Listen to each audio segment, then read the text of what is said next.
Ինչպես արդեն հայտնել էինք, տեղի ունեցել դերասան Խորեն Լևոնյանի երրորդ ամուսնությունը։ Նրա ընտրյալը դերասանուհի Էմմա Ազիզյանն է։ Հարսանեկան միջոցառմանը մասնակցել էին զույգի ամենամտերիմ ընկերներն ու հարազատները։ Խորեն Լևոնյանի եղբայրը դերասան Արսեն Լևոնյանը այս ընթացքում հանդես չէր գալիս հրապարակումներով։ Սակայն ամեն դեպքում նա բացառություն արել է ու ինստագրամյան իր էջի սթորի բաժնում եղբոր հարսանիքից մի քանի կադրերով է կիսվել։ Լուսանկարում մասնավորապես նա Հրանտ Թոխատյանի հետ է։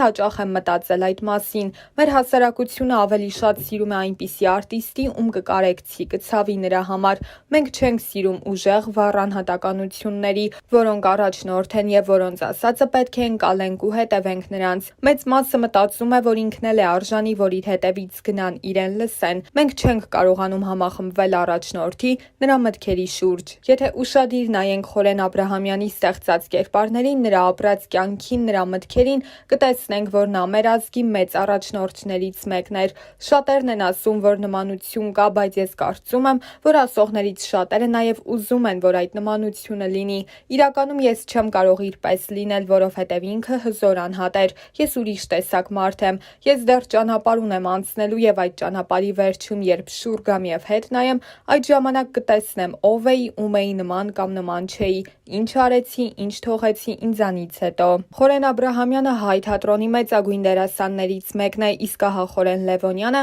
մանավանդ վերջին շրջանում հաճախ հանդես չի գալիս ներկայացումներում, փոխարենը ավելի շատ հեռուստատեսությունում կամ սերիալներում է նկարահանվում։ Եվ անդրադառնալով թեմային, թե արդյոք չի ուզում թատրոն վերադառնալ, դերասանն ասել էր. Սունդուկյանի թատրոնում էի աշխատում, հետո ժամանակի սղության պատճառով դուրս եկա։ 2020 թվականից հետո ինձ համար շատ բան է փոխվել։ Հիմա ինչով էլ որ զբաղվեմ, ուզում եմ նվիրված լինի մեր պայքարին, այն խնդիրներին, որ մեր երկրում առկա են։ Ուզում եմ այդ ուղղությամբ շարունակել, մնացած բաներն այս պահին ինձ խորթ են թվում։ Չեմ կարողանում ուրիշ բանի վրա կենտրոնանալ։ Նախ թատրոնները պետք է պետական պատշաճ հովանավորություն ստանան։ Ամոթ է, երբ ամենացածր աշխատավարձը ստանում են դերասանները։ Դերասաններն էլ երեխաներ ունեն, որոնց կարիքները պետք է հոգան, այնինչ ստանում են 90-ից 120 հազար դրամ աշխատավարձ։ Ցանկացած ֆուտբոլային ակումբի պահեստային խաղացող 4 անգամ ավելի շատ է ստանում։ Բավականին շատ դերեր կան, որ կուզեի խաղալ թատրոնում, եթե Աստված հաջողի եւ ֆինանսական ներդրում կամ հովանավորություն լինի,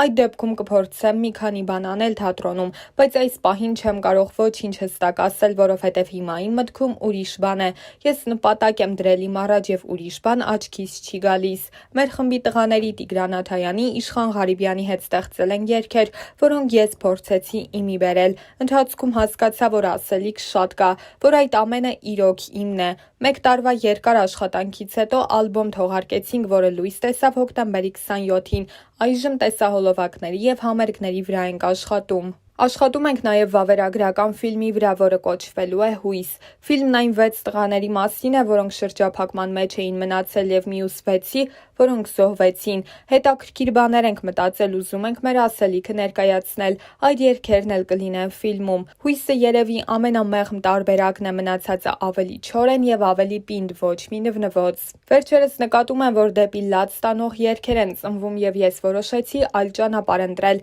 որպեսզի բացը լրացնեմ։ Պետք է ուժեղ ու պինդ երգեր լինեն, որոնք գուցե մտածելու եւ տխրելու տեղիք տան, բայց նաեւ ոգի բարձրացնեն ու ամրացնեն։ Ալբոմը սկսում է մեր մանկությունից 1992 թվականից։ Դրանք ուղղակի երգեր չեն, նրանցում գեղարվեստական ֆիլմին բնորոշ գծեր կան։ Երգերն այնպես եմ հավաքել, որ ունենան սկիզբ, ընթացք եւ զարգացում։ Պետք է առաջինից մինչեւ 8-րդը լսես այդ երգերը, որ մտքիդ թելը չկտրվի եւ հասկանաս, թե ինչ ենք ուզում ասել։ 2020 թվականի տարվա առաջին կեսը նորմալ էր, երկրորդ մասից հետո բոլորիս կյանքը փոխվեց։ Ես նման վատ տարի չեմ ապրել, փորձել եմ չհանրայնացնել, չբարձրաձայնել այն, ինչ իմ ուժերի ներածին չափով արել եմ այդ ընթացքում։ Մենք անցանք այդ ամենի միջով եւ հիմա ժամանակն է, որ դասեր քաղենք եւ հասկանանք մենք ինչ ենք ուզում, ինչ սերունդ ենք ուզում դասյարակել, ինչպես մարդկանց սփոփենք։ Պետք է շարունակել ապրել, բայց ոնց ապրել, ինչ ուղղություն բռնել, ուր գնալ։ ստանալ։ Սրանք հարցեր են, որոնց պատասխանները դեռ պիտի գտնենք։ Սպիացած վերքերով հանդերձ պետք է շարունակենք անել այն գործը,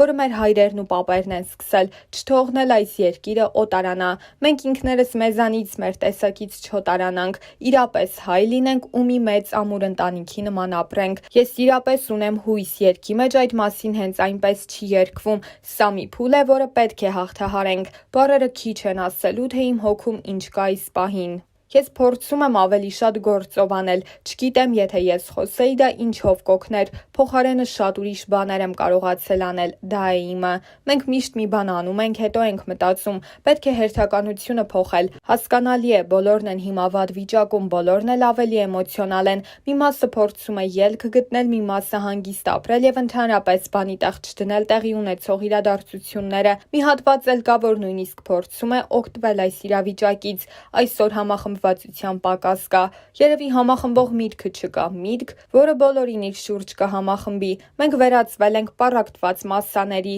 Ցավոք այս ամենը մեր պատմության տարբեր ժամանակահատվածներում արդեն տեսել ենք եւ անհրաժեշտ պահին չենք կարողացել մեկ բռունցք դառնալ։ Երբ 2006 թվականին մի վախեցիր հեռուստասերիալում նկարահանվեցի, սկզբում ուրախացա, որ նման ֆիլմ կա, պատերազմի մասին արձագանքները շատ էին։ Հետո տխրեցի, որովհետև անցանք տասնամյակներ ու մենք 2 կամ 3 ֆիլմ ունեցանք պատերազմի մասին, չկարողացանք մեր հերոսների մասին ֆիլմ նկարել, չկարողացանք սովորական երիտասարդ տղայի մասին պատմել, ով սխրանք է գործել։ Արցախյան առաջին պատերազմի ժամանակ ոչինչ չարեցինք։ Մենք կարող էինք մշակույթով, թատրոնով, ֆիլմերով դասյարակել լավ քաղաքացի, լավ հայ, լավ ծնող, բայց մենք շարունակում ենք ոչինչ չանել։ Երևի պատճառը խորը չմտածելու հետևանք է։ Մենք պետք է շատ ավելի հեռահար մտածենք, քան 2-3 ամիսն է։ Գոնե 20-30 տարի պետք է աչքի առաջ ունենանք։ Հրեաները մշակում են 100 տարվա ծրագիր եւ երբ մեկը մահանում է,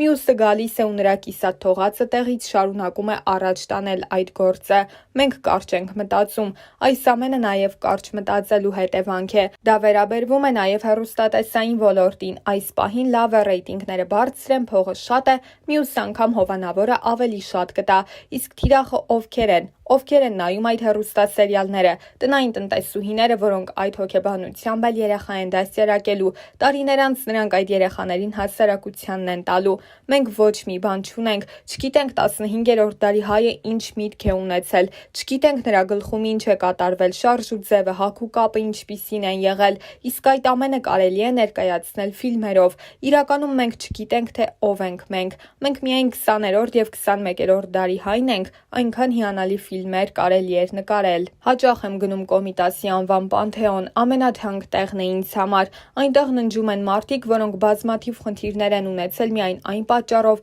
որ սիրել են իրենց հայրենիքը, տառապել կամ պատժվել են միայն հայրենիքը սիրելու համար։ Նրանցից յուրաքանչյուրի մասին գոնե մի գործ նկարված լիներ, մեր ուղեղները, ճաշակը, մեր վարքն ու բարքը այսօր հաստատ ուրիշ կլինեին։ Իսկական հայ տղամարդու տեսակը երևի այն մարդն է, ով անվերապահորեն սիրում է այն ամենը, ինչ կապված է Հայաստանի հետ, բարի է, ներողամիտ է, լավ քաղաքացի է։ Գուցե դա է հայ տղամարդու լավագույն կերպարը։ Հիմա ամեն ինչ խառն է, մենք կարծես տասնյակ տարիներ հետ ենք գնացել, նորից շփոթվում ենք, նորից կորցնում ենք մեր ինքնությունը, նորից մեզ կորցնում ենք, չենք հասկանում, թե ազգովի մեզ ինչպես պահենք։ Սա էլ դաս է, որ մենք պետք է քաղենք եւ գուցե այդ պարագայում ձևավորվի մեր ազգային դեմքը։ Կուզեի ֆիլմ նկարել սովորական երիտասարդ զինվորի մասին, ով հայտնի ընտանիքից չէ, մեծ անուն չունի, հասարակ տղա է, ավտոմատը ձեռքին։ Այդ տղերքին մենք չենք կարող մոռանալ։ Դա նրանց հետ չի բայց գուցե հետ բերի մեր ազգային ինքնությունը, ով ենք մենք,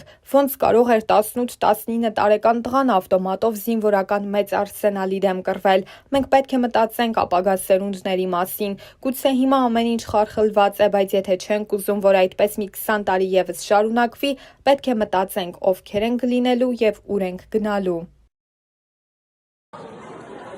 Սիրելի բարեկամներ, սիրելի հայեր, ես շատ շնորհակալ եմ բոլոր ջերմ խոսքերի համար։ Ես շատ շնորհակալ եմ ձեզ այսքան հազարավոր նամակներ գրելու համար ու շատ ուրախ եմ, որ ինչ որ չափով փորձեցինք ձեզ լավը մատուցել, ձեզ կիրթը մատուցել, ձեզ հայկականը մատուցել։ Ես իմ դասարանի անունից ձեզ ասում եմ շնորհակալություն, մնացածը կասեն իրենք։